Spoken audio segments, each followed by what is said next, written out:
Hello and welcome back to Tay Radio Marin. I'm your host, Javier Vicuna, and today I'm joined by my co-host, Santi Hernandez. And today we have a very special guest. We have Shriya Ambre from Buckaloo Programs here to talk to us about suicide prevention and the work she does with Buckaloo. Thank you so much for being on the show with us, Shriya. How are you? Good. I'm so grateful to be here. It's a really important topic, and I'm so excited to go into it and, give more information to make more people comfortable on it and hopefully reduce some stigma. Absolutely. And as a disclaimer, this is going to be a heavy topic. I'm fully aware that a lot of people, it could be triggering for a lot of people to hear about suicide. But personally for me, having these types of conversations really helps really break that stigma of suicide. And overall, if you can get to hear people, we really want to reach to our audience and really let them know, like, hey, it's okay to talk about these things, right? You don't have to have all these feelings locked up in your inside of you. So with that said, I'll probably cry on the show. But anyways, let's get right into it. So Shriya, tell us a little bit about yourself. So where how long you been working at Buckaloo for, and what do you do there? Yeah, so I've been working with Buckaloo Programs for a year and a month now. I started straight out of college, August of 23. And so I am their outreach and education coordinator for the suicide prevention program. So a big part of what we do is that we are the main call center for 988. And 988 is the suicide crisis line that is available 24/7 nationwide. And we also do a ton of free suicide prevention trainings to all ages. So the youngest age group we've done are sixth graders, and we do the elderly, we've done law enforcement, we've done counselors. So we are training everybody out there. Awesome. Santi, did you want to add? No, and I think the work that you're doing is so important. So thank you so much for your time. And as Javier mentioned, this is a heavy topic, but if we don't talk about it, we will always carry the unknown, right? So having these conversations is important. Even if you are not going through something, someone else might be going through something, and it's not that the responsibility falls on you, but you can help someone by guiding them where they need to, where they can get resources. I hope that made sense. Yeah, no, that completely makes sense, and it's true.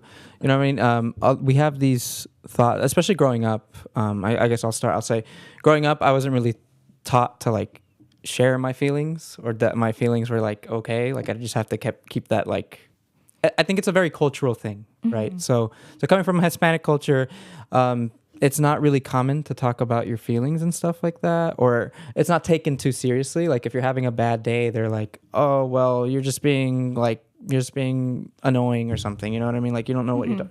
I don't know. So I kind of grew up around that a lot.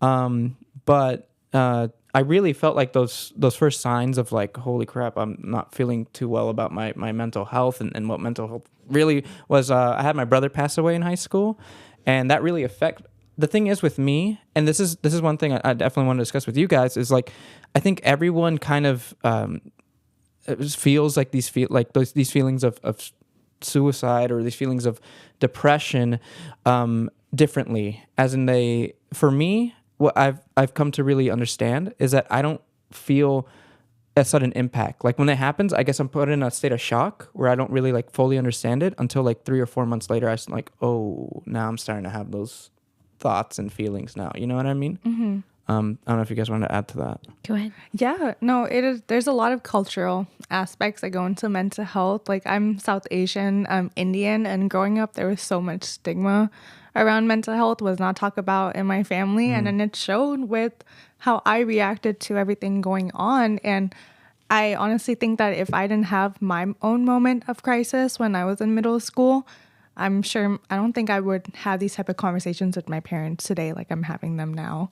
And it sucks that only because of a crisis, that's why those conversations started. And that's why I do the work I do, because these conversations need to start early on. Even if it's simple as a bad day, people need to talk about, okay, what's going on? Because we don't want it to add up to where it becomes a crisis point. And thank you for sharing. It is a lot of people go through things and they don't know how to cope with it. And that's what we talk about in our trainings, is teaching kids how to do something as simple as self-care. Because it's cliche, but it works a lot of the times. Knowing how to take care of yourself. And yeah. Yeah, I think you guys both brought two very important points.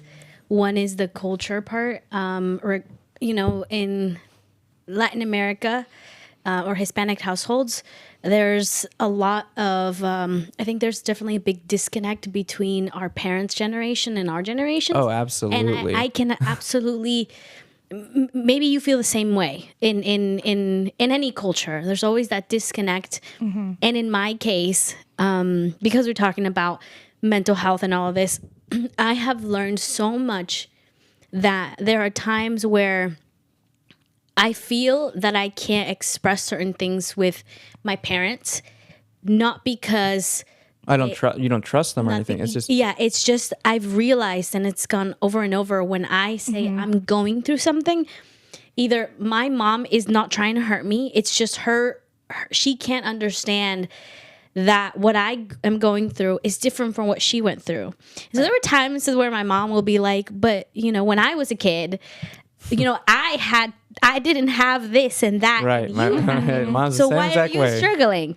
You shouldn't be struggling. Right. And I think as a child that can hurt you and even cause you more, instead of helping you, it can bring you down, because they're the people that you love the most and they love you the most, and you not understanding how they can't understand you can hurt you even more. And then to top it all off, mental health, what I have noticed and from listening to people is that they have this idea of like, you're weak.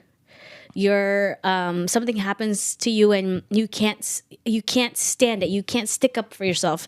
What I now understand is that mental health really means learning how to manage your emotions with yourself. And it's something that we're not taught. Yeah. Like, you're not taught, if you have a bad day, how to deal with it. You kind of like, I had a bad day and now I don't feel happy about this and this and this. So it brings down your whole mood, and then other things can happen. So for me, realizing is like, oh, it's all about emotions. It's how we treat ourselves, and then that reflects on how we treat others. Does that make sense? Yeah, exactly. Mental health is so much more broad than people, I think, are educated on. I think the education on mental health right now is solely focused on, do a face mask and you'll feel better the next day. And, you know, or it's like, just make sure you have your group of friends. And sometimes, you know, realistically growing up, especially as a kid, it's hard to make friends. You're not always going to have that group of people you can go to, but that doesn't mean there aren't any other ways to help yourself, that there aren't other things that you can go to instead. And I think a lot of kids they're missing that, or they're not being taught that anymore. And that was definitely lost in me also as a kid growing up, was like, I didn't really feel like I fit in high school and everything under that, like middle school, elementary school. And I just know now, like, if I was taught like, okay, it's okay to not have people, but there's still like places you can go to that make you feel happy. There's still activities you can do. And I don't know, I think that's really missed in a lot of communities still. And or that notion of with parents or being like, oh, here's just like a bowl of fruit. Like, I know you're having a bad day. Here's just a bowl of fruit. Or just go to church, just go to the temple and pray about it and you'll be okay. God would help you. And for some people, yes, that is an outlet. If it works for other people, totally. Yeah, exactly. For some people it works, but for others that's not a solution, and that's not something long-term that they feel connected with. And I think just being able to tell people and kids that there's not one way to take care of yourself and your mental health. Multiple options and multiple ways of dealing with it. Exactly. It's just making sure that you're not worsening it, right? So not going into like drugs and alcohol and using all that stuff to kind of cope with your feelings, because that's not the way to go. Because that's unfortunately how a few of my friends have fallen into that kind of deep depression, where they're just abusing hard drugs and alcohol. And it's really sad to see. Me being 25, seeing these people that I grew up with on the street is so wild to me, because like growing up as a kid, I would have never expected them to turn out the way that they are. and it's just saddening. And I think that kind of brings me to my next point is that, so personally for me, I've been having a rough few months, and what I was having a crisis. I really was. I was having a crisis, and it was just one of those things where it's like I kept keeping it inside of me. Like it was one of those things that didn't really build up until it happened, and I was like, oh my God, am I really gonna go through with this right now? You know what I mean?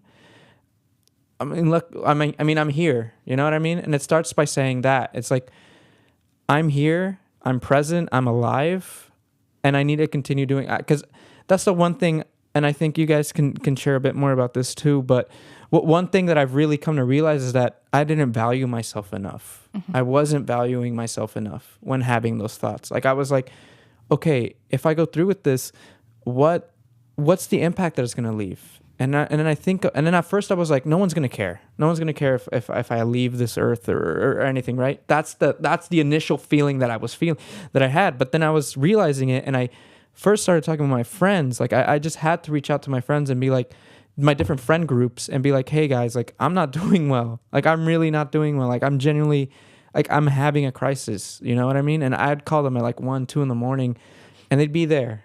And I'm so glad that they were there to pick up the phone and just talk to me in those moments. You know what I mean? Right. Because I just needed to let out all the feelings I was having at that moment. And I was like, you know what? They were the ones that really told me, hey man, you're Javier. You are doing all this right now. They put me into perspective on what I'm doing, what I've been building. And it's like, just continue doing that, man. Like you don't want to lose. We don't want to lose you, and we don't want to see all of that go. You know what I mean? And that, I think, is what really resonated with me and really helped me stay out of a really bad place that I was in. So I really learned that in these past few months. You know what I mean? Yeah, no, thank you for sharing. And that's really beautiful that your friends did step up for you and show up for you like that. Because sometimes you think you have people around you and you realize that in a moment of crisis, you don't. And a lot of kids, I think what they struggle with is making sure that they have the right group of friends, not just because they're popular, not just because it'll get them into the right place and then into the right college, but because they're real friends. Exactly. And real friends, they call you out in the nicest way, where they're like how you said, Javier, you're an amazing person. You have people. We are here for you. And having people that show up for you like that is really important. It is. Growing up, that was a core factor and especially in college, that's when I really found my people like that too. Because growing up, it was really isolating. I didn't have a strong group of friends in that way. I always, was too Indian for Indian people and then too like whitewashed for others and whatever. And you get to feel really alone. And I think that's really when I started to struggle, because my struggles with my own mental health started when I was in the 6th grade. So I was like 12 years old. Yeah. And I failed my first test after a lot of things that were going at home. And I just know today, if a straight A student fails their first test, a teacher is going to say something. And I'm so glad to see that progress in their society, because that wasn't there when I was a kid. Because I failed that test and nobody said anything. And then going through the crises, I didn't have anyone except for a therapist and then whatever virtual friends I was making. And now knowing that I have that group of people that I can call at 1, 2 in the morning whenever I need, or send that long text just venting out what I'm going through is really important. And that's really a big part of why I do my job, because I want kids to be able to identify that. Because when you're in crisis, you're not thinking about the person. You're like, oh my, you're spiraling. There's a lot at once that's happening. No, thank you for sharing that.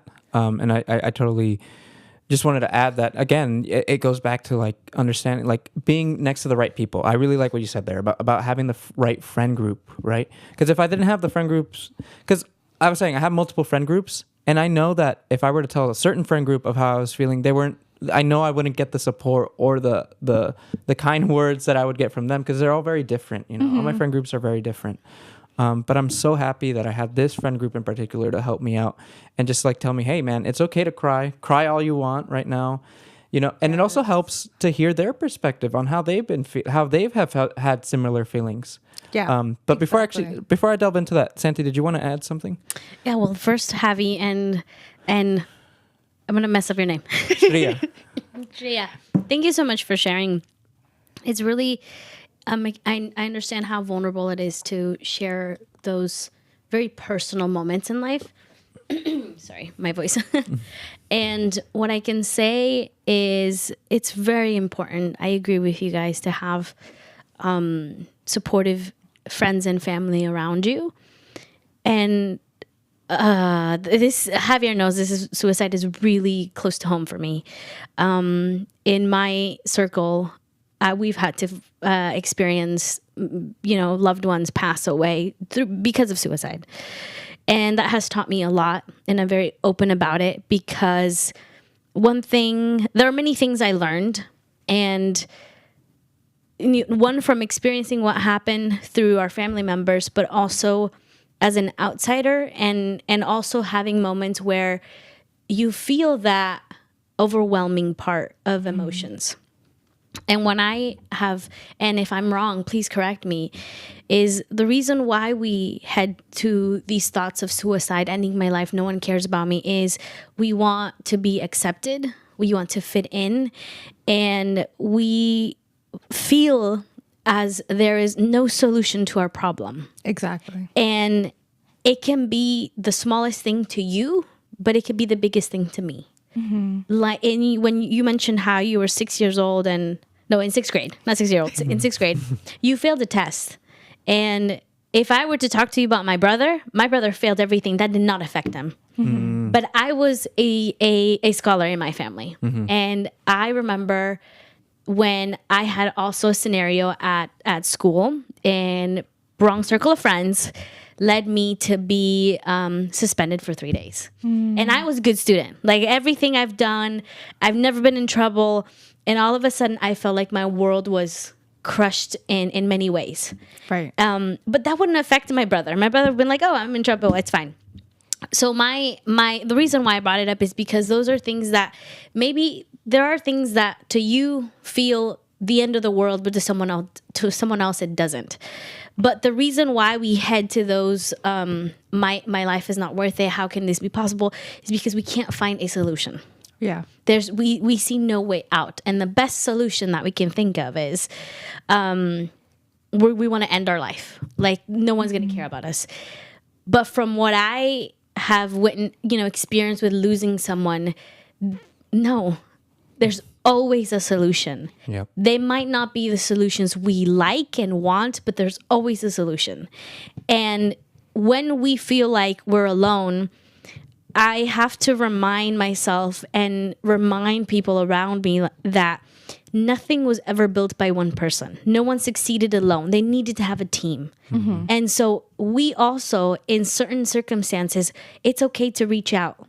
And yes, we might think that we're being annoying or that we're being like, I don't know. At least that's how I was feeling, was like, I didn't want to like worry or annoy, especially if I were to. Here's the thing though, is like if I were to tell my parents what I was feeling, I know they would worry like immediately, and they'd start going like really and kind of escalate the situation. And you don't want to feel like a burden. That's a huge thing. And I would also show or add to that is weakness. We as humans don't want to show weakness. Absolutely We not. do not want to say, I'm vulnerable. I need help. I need support. And the minute we accept that, we feel like we have failed. I have failed myself. I have failed the people around me. And in situations like that, I think that going up to someone and saying, hey, I'm struggling through this, I need help, that shows strength. That does not show weakness. Because it takes a lot of courage to be like, I messed up, or I have a problem and I don't have a solution. Can we work together to come up with a solution? So that's one part. And the other part is when you have someone come up to you. In many cases, I understand why my parents are like, You shouldn't be worried. You have everything. You shouldn't be worried about anything. Because it has happened to me when someone comes up to me and tells me a situation. And in my head, my immediate thought is like, what are you talking about? What do you mean? What's wrong with you? Like, no, you're valuable. Like all this stuff comes. And then I realize that's not what that person needs. Sometimes the person, all they need is someone for them to listen to what they have to say. Yeah. They don't need an advice from me. They don't want an advice. They just want to vent. And that is crucial when you have someone come and sit down. So as a reminder to everyone, if someone has a problem, our instinct is, I want to help you solve the problem. But sometimes it's more about listening and really understanding what they need and want. And then that way you can support. Does that make sense? No, that's actually perfect, because something that actually I do with my best friends, even when we're talking and one of us is having a bad day, is asking that, seeing what do they need in that moment. Sometimes it's asking them, I ask them these 3 questions. Like, okay, I see you're upset right now. Like, what can I do to help you? Do you like the space to vent it out? Just talk it out? Do you want advice? Because I know we've all gone to our parents sometimes and we're telling them about a problem and they just start throwing solutions and advice. And I'm like, I just wanted someone to talk to. Yeah. So asking, okay, do you want a place to vent? Do you want a place for advice? Or sometimes people don't want to talk about it, and that's okay too. And you can do an activity with them instead. Like, there's so much variety in how we can care for our mental health and care for our friends' mental health too. And also sometimes when we're in crisis or when we're struggling, what we want isn't always what we need. Sometimes we need a friend who's going to tell us like, hey, I think you need help in this way. And thank you so much for speaking about asking for help, because I definitely agree. Asking for help is one of the bravest things someone can do, because it takes a lot. And it's very vulnerable to be like, hey, I'm struggling. I'm not 100% actually. Right. And I need help. It really is, because when I brought up luckily I was able to see my friends in person, and we were originally planning to, just chill out and hang out and stuff. But then as it was happening, I was like, I remember asking my friend, I was like, I need to bring something up. Like, I don't want to kill the mood, but I need to bring something up. And I brought up my crisis and the thoughts that I was having. And they were like, man, this is, we're here to listen to you. And they all like kind of like took it all I think that's the other thing too that I really appreciated, was that they all took the situation very seriously. And I could tell that they were, that they really were caring about what I wanted to say and what I wanted to tell them. Because again, you have to put yourself in a vulnerable state. You have to, in order to like feel. And then again, like just crying helps so much. Like it really does. Like there's nothing wrong with crying. Again, going kind of back to growing up, growing up in a Hispanic culture, men are supposed to like not cry, are supposed to be strong, supposed to show no weakness and stuff like that. And then that really affected me, because again, both of you were kind of sharing kind of like your experiences as kids. Me as a kid, I was very overweight. I was very overweight growing up. So I got bullied a lot. So bullying led to me kind of like having these, it just all kind of comes together as you grow older, you know what I mean? And it's just like me trying to make sense of it all. Like, okay, like how far back does this trauma go? How far back does these feelings of depression go? It's like, oh, it goes all the way back to when I was a kid getting bullied over this stuff. Like I'm having those same feelings, just like in different contexts, right? Right. It's important to be easier on ourselves, like you said, like when we look back at what we've been through, and sometimes saying it out loud, what you've been through, it's insane actually. Like it's like, this was not normal. Of course I'm not going to have a quote unquote normal reaction to it too. And being easier on yourself. Like I went through a lot, and I went through a lot at a young age. And of course it's going to have impacts on me, and it's learning, okay, how do I cope with it? And unfortunately for me, like I didn't have the best coping mechanisms when I was growing up. Like I did result to a lot of like thoughts of suicidality. I had, oh my God, so many mental health issues, like self-harm, depression, everything. And being able to grow out of it. And now that I'm older, you know, like 1 year out of college, and I'm a lot easier on myself. And that's something I've learned through therapy too, is learning to be easier on myself and understand why I think the way I do. And that helps you in such a greater sense of self as well. And understanding, it's made me better in school. It's made me better at my job ever since I've started to be easier on myself and understand that, yeah, my brain doesn't really work the way that some other people's brains work, but that's okay because I make it work. And it, you know, my therapist helps me with it. And just understanding as a kid that there's going to be a lot of things that you're going through and you're not going to understand it, but be easier on yourself because it's unique. And oh my God, teenage years are not easy. It is not an easy time. There's people are in and out of your life and your emotions are everywhere. So being easier on yourself and have compassion and empathy for yourself the same way, if not more, the way you do for others. Very well said. Did you want to add, Santi? It's everything you guys are saying is so close to home because yeah, we often can be really, I think that I fall right there with being really hard on myself. I will, you know, not acknowledge certain things the way I am because of, you know, my act, how I react to certain things. And now I understand it's super important to know where that comes from. Because if you don't deal with it now, sooner or later, that is going to add up and eventually you're going to explode. And then it becomes a more challenging for you.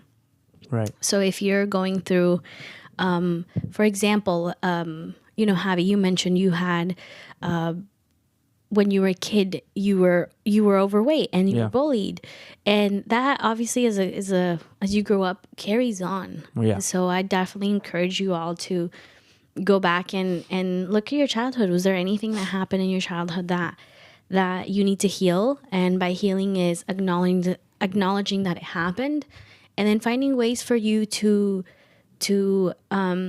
understand it and it's kind of hard because I would say like, accept it. It happened. And now what can you do in order for that specific thing to impact everything that you're doing? And it is challenging, but it's really important. So yeah, I would say that. Yeah. And sorry, we're going to add. I was going to say sometimes you can't get rid of it. You can't get rid of what you're feeling. Like for example, with me, like I have anxiety. I know my anxiety is not going away. I know my trauma, I wish I could make it go away, but realistically it's not. So sometimes you learn how to cope with it, and learning, it's a lot of self-learning on your own coping mechanisms. Because you can't unfortunately get rid of everything that's going on, but you can learn how to live with it. And sometimes some days are going to be a little rough, worse than others, and that's okay too. And that's a day where it's like, okay, today's a little rough, let me do a little bit more self-care, or let me bed rot for a little longer today to make myself feel happier. Let me have a good crying session to make myself feel better too. I remember what I wanted to add. And it's that in our lives we go through our challenges and they can seem like a dead end.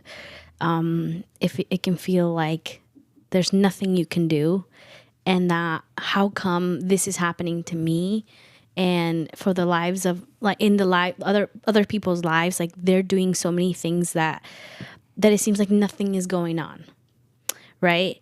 And I realize, and working and being part of a nonprofit, I'm like, this is like the worst thing movies and social media has done for people, including myself. I know that. I can look at you right now, but I have no idea what you're going through. And also Javi, right? So we have to stop and do our best to remind ourselves, I cannot compare my life to yours, because I know your life is perfect and not perfect. And that's life.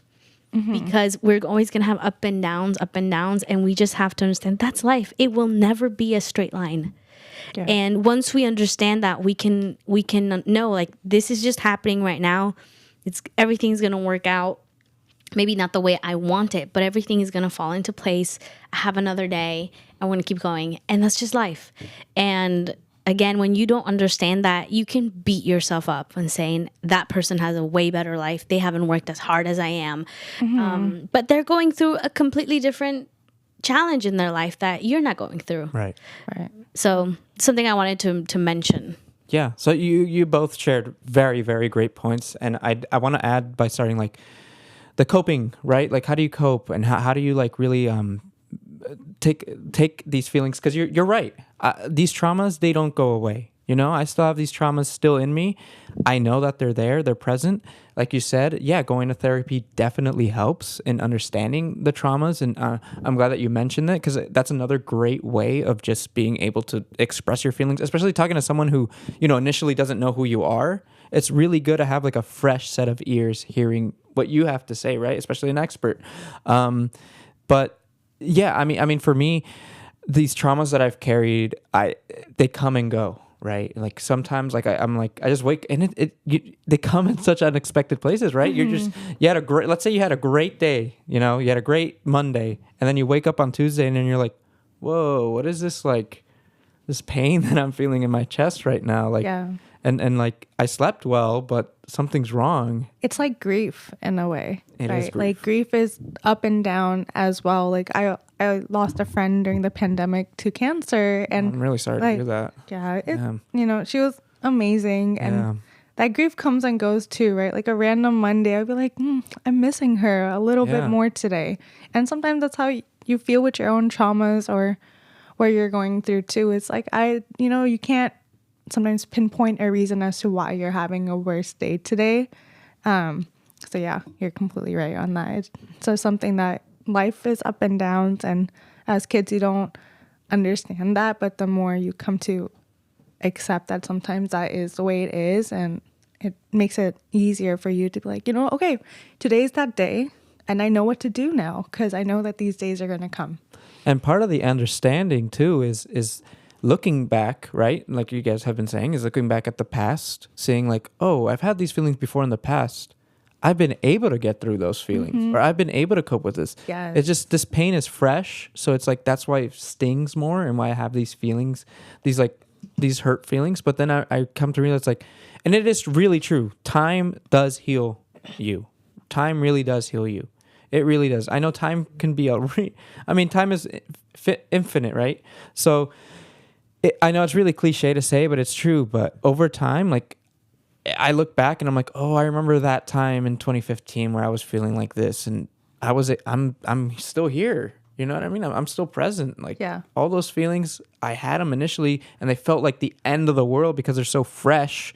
But I gave it like 9 years, and now I understand I still have that pain, but it's not the amount of pain that I was feeling at that moment anymore. Right. I know. I love that you said that. Like, okay, I've gone through these hard emotions before. What did I do in the past to help me with that? Because that's exactly something that we say to people, even on the phones, on 988 when people are calling.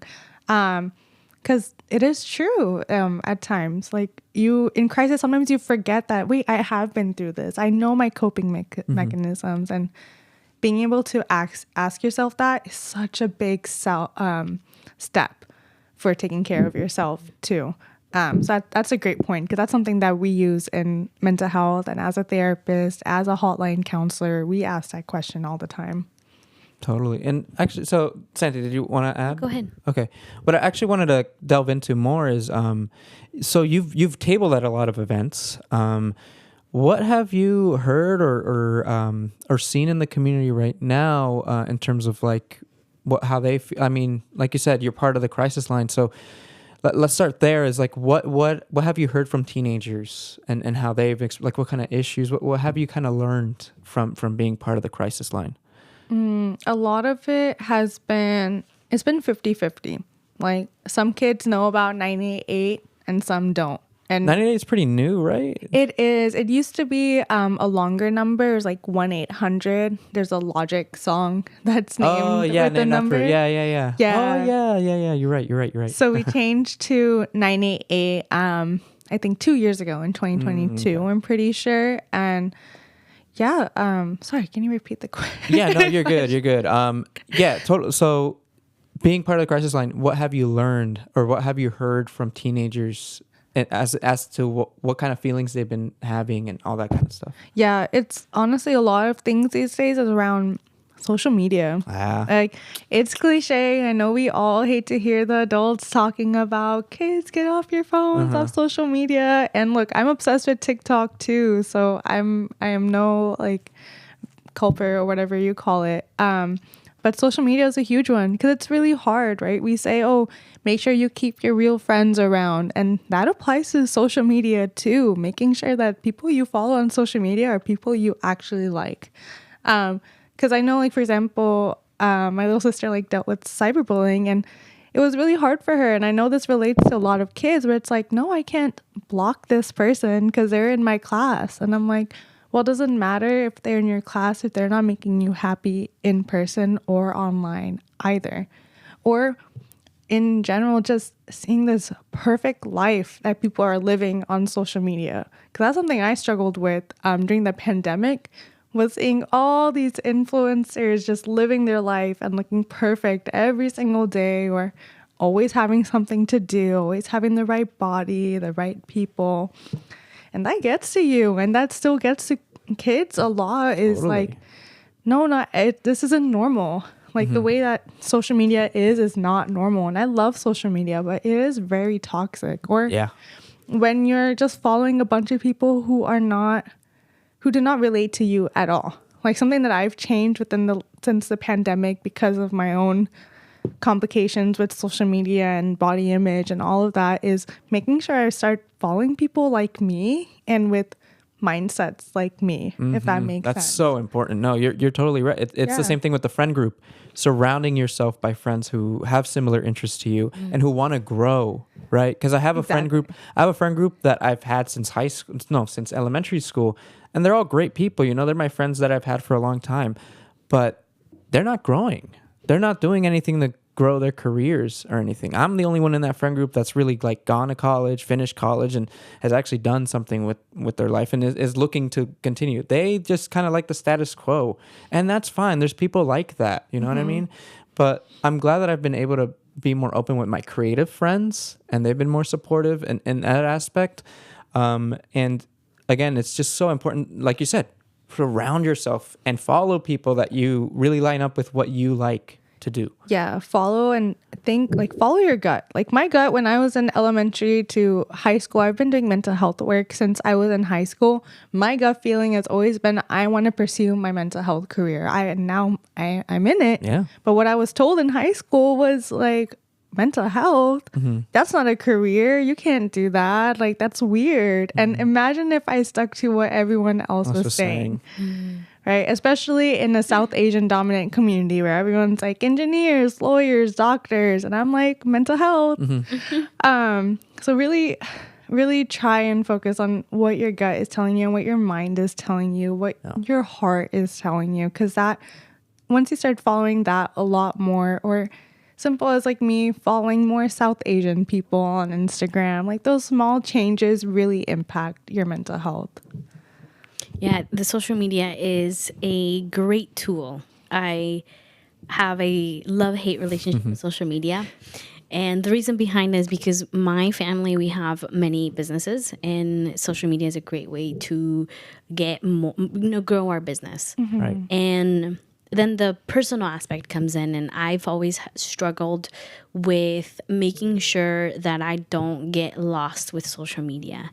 And what I mean by that is, one, the lifestyle. I know that they don't live the lives that they show on social media. It's not 24/7.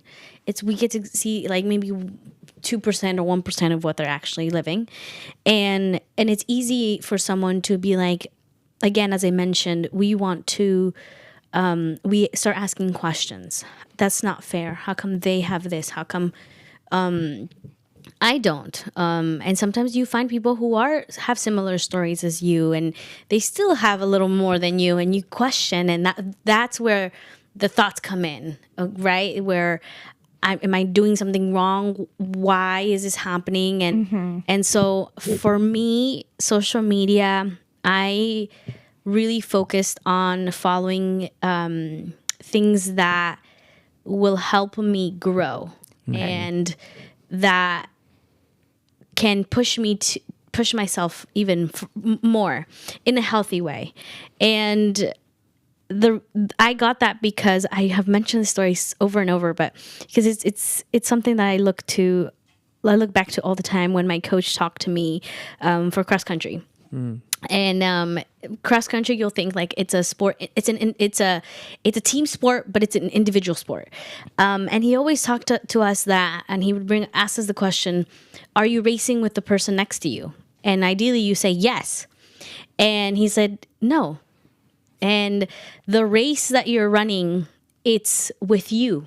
It's not with the other person, because that person maybe has been running a year more than you have. So how can you compare your life with that person when you just started?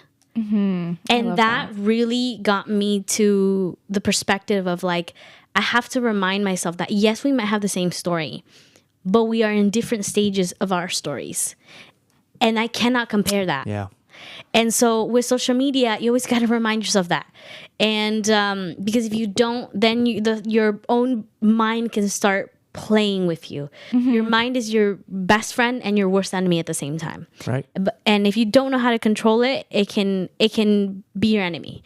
And yeah, with social media, Javier knows this, that I struggle with posting things that can help others and that is helping me, rather than me posting things because I want to be accepted or I want to look cool or you know, all of these things, because I Like also show know, off. Yeah, like show off, because at the back of my head I also know I'm like I've seen myself, you know. But anyway, heading it back to Javier, you. Did you want to add some? No, yeah. Yeah, like I was saying, what both of you have been saying about social media, I totally agree. I think, again, surrounding yourself by non-toxic social media is such a good thing. So I want to bring us back actually on the social media conversation, because our past shows, we had a show about body image and also sports and fitness, because that's one of the big things that I've seen as a change. So I graduated 2017. When I was in high school between 2014 and 2017, 2013 to 2017, I don't know. Anyways, yeah, that time, there was not that many youth going to the gym. Like, Yeah. I did not see, like, the only people that were going to the gym were like athletes, and that's it, or like the gyms at the schools, right? Literally, yeah. But now, dude, I go to the gym, I see so many teenagers there now. Like, I see so many, and I'm just like, what caused all this? You know, like, what was the big change here? And a big thing that I heard, and when we had our summer interns here from they're high schoolers, they were telling us directly, oh, it's all the fitness influencers on social media and on YouTube. Like, Wow. so many like young guys and girls as well, who see all these fit, like these perfect bodies and everything, creating this really, really toxic view of body image. It all stems from the social media influencers. And they're telling kids like, oh yeah, you can be on trend and you can be on steroids at this age. And you're just like super unhealthy. Cause I've seen some teenagers that look like they've been taking some stuff. And I'm like, dude, like, that's so sad to see, because it ruins their bodies at such a young age. You know what I mean?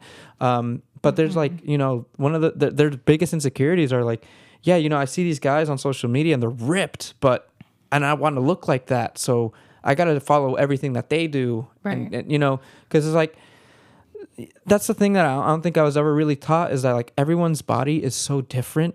Right. And again, like when I was saying, when I was overweight, Santi actually saw a photo of me when I was in middle school, because I was digging up some old school photos, and I found one, and then she's like, you were overweight there, right? You remember that picture, I saw the right? photo. And you were like, I disagree with you. I was disagreeing with him, and because I didn't think it was true. And Right. I told him, I think you mentally said that to yourself, because I don't think that's true. Body dysmorphia. I was like, Body looking dysmorphia. at Exactly. a photo. I was like, that's not, like, I understand why you're saying it, but me looking at it, it's like, I think it was more mental, because me looking at you, you painted this picture in my head. And I look like a normal middle school boy. like, just like a You know boy, what I mean? yeah. Yeah. Yeah, no, literally me too. I've always I've always been made fun of my weight since growing up. It's always been like a running quote unquote joke in my family about like my tummy since I was little. And now I look back at pictures, I'm like, guys, I was normal. Yeah. I was just a normal kid and with a normal tummy. Like, I don't know what you guys are there's talking about. nothing to be. Yeah, no. And I remember as a kid, my parents also pointed out all the insecurities. They're like, "Oh yeah, your cheeks are too big," or also you look like you're overweight. Don't eat that cookie. Don't eat. You know what I mean? Like stuff like Yeah. that. Especially the funny thing about Hispanic cultures, and I don't know in your culture, but one thing that I know is like we have our nicknames are insecurities, right? So Oh, I've yeah. heard like, of some. yeah, so like the parents will call you like gordito, but Right, which I've heard means of like that. fat in Spanish, but it's Or like someone but they who's say way it to too some but skinny, they say they'll it to say someone who's flaco. skinny. Yeah, or flaquito and stuff like that. Like it's such a common thing, and I get it. I mean, it comes from it's sweet sometimes, but I also understand that it can affect people, and it Yeah. affects me. It affected me when I was growing up. I think a lot of kids and parents forget, and also with this toxic gym culture that's come about, Yeah. is that it's a form of self-harm in a way too. Especially a lot of these fitness influencers, the way that they are counting and tracking themselves is some of them are way too extreme, and it's definitely a form of some type of self-harm and eating disorder. But the kids and teenagers, they don't see that part. They don't see the negative part, and they just compare themselves like you were talking about. And that's where it becomes really harmful for someone, because like you said, at such a young age, you don't really need to be on these steroids or making sure you're hitting the gym like it's in such a way, because you're just a kid. Your body is Yeah. developing, you're growing. And nothing wrong with going to the gym either. Yeah. It's just about being like doing it for yourself and doing it in a healthy way, right? Like I'll never see myself ever. I'm never going to take steroids or be on trend or any of that stuff, because I just want to have naturally build my body on my own. But I know there's guys that don't want that, because genetics is a big thing, right? Like I was saying before, everyone's body's different. Everyone's built different. And people need to understand that, like these like bodybuilders that you see online, 90% of them are on steroids. Yeah. 90% of them. Or as a woman, like we have so many issues that can happen with our own bodies. Like with, for example, like I have endometriosis, which I'm like having to accept that. Like, yeah, like I'm not going to look like certain influencers because I do have this type of disease. And for a lot of women, it is true. Like whether it be PCOS or other type of issues with our hormonal or uterus or whatever it is. If you don't mind me asking, what does that mean? It's like endometriosis. It's basically scarring on the outside of your uterus, and it can also cause cysts. So you might need like surgeries and all of that. It causes a ton of other symptoms too, like migraines, weight gain, acne. So it's like a hormonal thing. Exactly, Yeah. very hormonal, and obviously as a kid you're not understanding that about your body as well. So it's just, I don't know, it's just gym and fitness culture is so toxic, and Yeah. that's definitely a factor in that I've been seeing with kids these days. Yeah. As I mentioned, I have a love and hate relationship with social media, because I think it's great that these kids are, or youth, not kids, youth are going to the gym and doing, setting goals for themselves. That aspect for me is super important, because nowadays I think youth are focusing more on playing video games or wasting a lot of time on TikTok and social media. And so I like that there is a way of them having a goal, but it can be very dangerous, because I think there aren't certain regulations when it comes to fitness influencers. There aren't regulations that keep them in check of what they're actually promoting. But I think the idea is there. It's just not the way. There's no regulations that are working for the youth. For example, Yeah.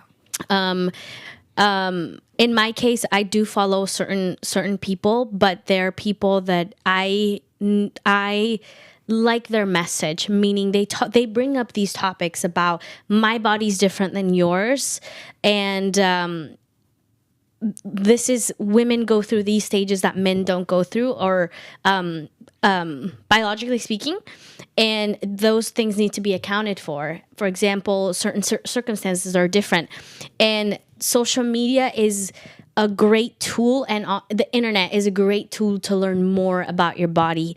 What is not okay is painting a perfect image that's exactly how I'm going to look like.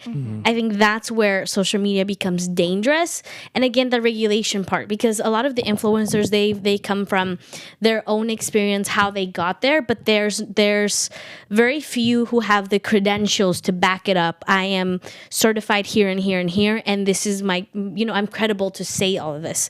But in a way, I find it awesome that, for example, I have a friend who goes to the gym, and I asked him, like, why do you go to the gym? And he said, I go to the gym because I don't want to be laying around and doing nothing. I want to focus on something. And he was like following all of these things. And then I said, great. I mean, if it's working for you, if you have a goal for yourself. And he's like, yeah. And then the next thing I know is he started running. And started running 3 miles. And I said, why?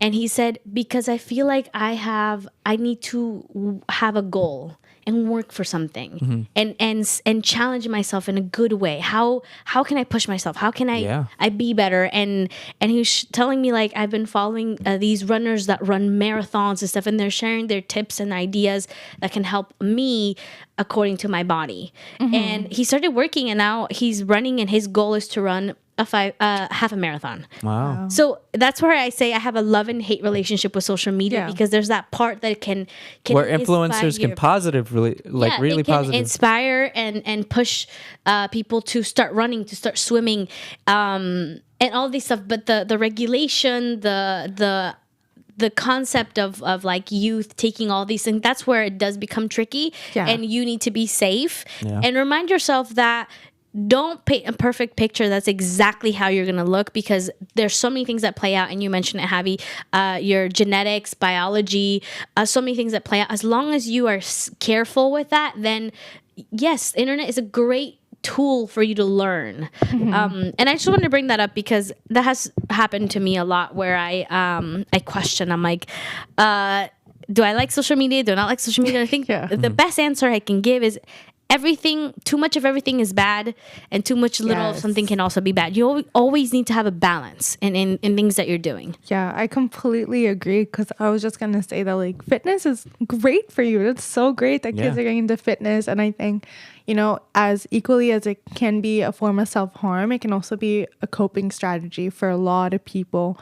But I think just tying it back to, like, that mental health topic and everything is knowing, okay, like you said, too much of anything is bad for you. Yeah. Too much of fitness is not good for you either. So knowing, okay, like what we do in our training sometimes is having the kids identify I see like coping strategies as like 3 main things, which is people, places, and activities.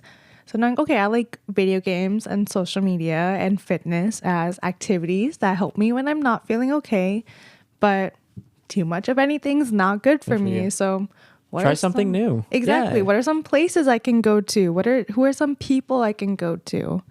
And it's really important for people to keep in mind that there's not one way to take care of yourself, and knowing these multiple outlets is so much better for you than just having only one thing. Because if fitness is the only thing that's keeping you going, that can become very toxic very fast. Right. Yes, but also because you can get an injury and then you can't do what is your coping mechanism to help you and stuff like that. Exactly. So I really started taking the gym seriously like these past few months. I've been very consistent with it, and one thing that I've really done my research on, and I've talked with like my gym bro friends and all that, it's like they showed me proper form for all, because I'm into weightlifting. And that was the biggest thing for me when I was starting. I was like, okay, I don't want to hurt myself. And I also don't want to ego lift, because that's a big issue too, where like people put in more weight than they can actually handle. Yes. I see that at the gym all the time. But it's like, I don't want to, I've never, and this just goes back to me as a kid. It's just, I've always wanted to show the real me. I've never wanted to be someone that isn't real, right? So that comes with the gym. Is like, if I don't want to be an ego lifter, I don't just want to like show off for social. And I think that's what causes social media and all these kids to kind of go crazy with the gym, is because they want to show themselves like deadlifting like 350 or something. And I'm like, Yeah. but they're like they're not at that level yet. They can It's get to not that level, realistic. because that's the thing. The gym takes time, and that's something that I've been realizing. It takes time to see results. It takes time to lose weight. It takes time to see all of that. And Yeah. people, we live in a very fast society where everyone's like, immediately they see that, it's like, oh, or these influencers say, oh, in 30 days you can look just like me if you do this for 5 days, and go on this super unhealthy, Right. super unhealthy typical things to be influenced. But unfortunately, a lot of kids see that. Yeah, or simple as like it takes time for you to feel better with your mental health. Everything takes time, and Yeah. being patient with yourself, which is, I'm saying it, but it's obviously easier said than done. Right. Totally. And it's about making that effort. You ultimately want to make the change, right? It all ends up to you. And kind of going back to this idea, Mario, your coworker in our Spanish radio show, he mentioned how suicide can be it's one of those things where you can prevent it from happening, but you can't completely prevent a person from going through with it. You know what I mean? So as sad as it is to say, some people just go through with it. You know what I mean? Because even though they receive all the help, they receive all the talk, all of it, ultimately it comes back to you. It comes back to the person and what they're feeling and how they truly, if they can connect with their emotion. So that's why I'm so grateful that I reached out to my friends multiple times. I didn't just reach out to them once. I reached out to them multiple times, because if I didn't, like I said, I don't know what would have happened. But again, I'm glad that I'm here. I'm glad that both of you have been sharing your experiences with this, because it's such a good thing to just talk about. Like already throughout this conversation, and we're kind of at the last few minutes of our show here, but yeah, I mean, I just appreciate you guys. I appreciate being able to talk about this stuff, because this is the kind of conversations that help destigmatize the conversation of suicide, of mental health, because unfortunately, just there's still a lot of people that don't take it seriously. They do not take it seriously. And I wanted to add, because we're kind of coming to the end of the show, as someone who has experienced losing a loved one through suicide, in whatever circumstance you are, it might feel like the end of the world. No one loves you. No one cares about you. I would give anything to be able to talk to, my loved one, and say that him not being here is one of the greatest, not the greatest, one of the worst pains that as a family we've had to live and accept and live with. And nothing is better than not having them here. So for you, whoever's listening and is going through a hard time, know that I understand that you're feeling that the world is better without you. But let me tell you, it's been almost 5 years since my loved one, and I can never say my life and our family's life has been better because he's not here. I think it's so painful because, like I said, to this day, I live with the idea that one day he's going to walk in through the door. Yeah. And I have dreams of the person. And there are certain circumstances in life where things happen and you're reminded of that person, and it hurts. It hurts because he was wrong. That's the truth. He was wrong. He thought that our life would be better. It's not. And he thought we didn't love him. And we loved him through everything. And you grow up with that pain, and like sometimes I've cried on the show about it, and sometimes I can be strong enough and keep it all together, but to anyone who is struggling, like I said, life is not better without you.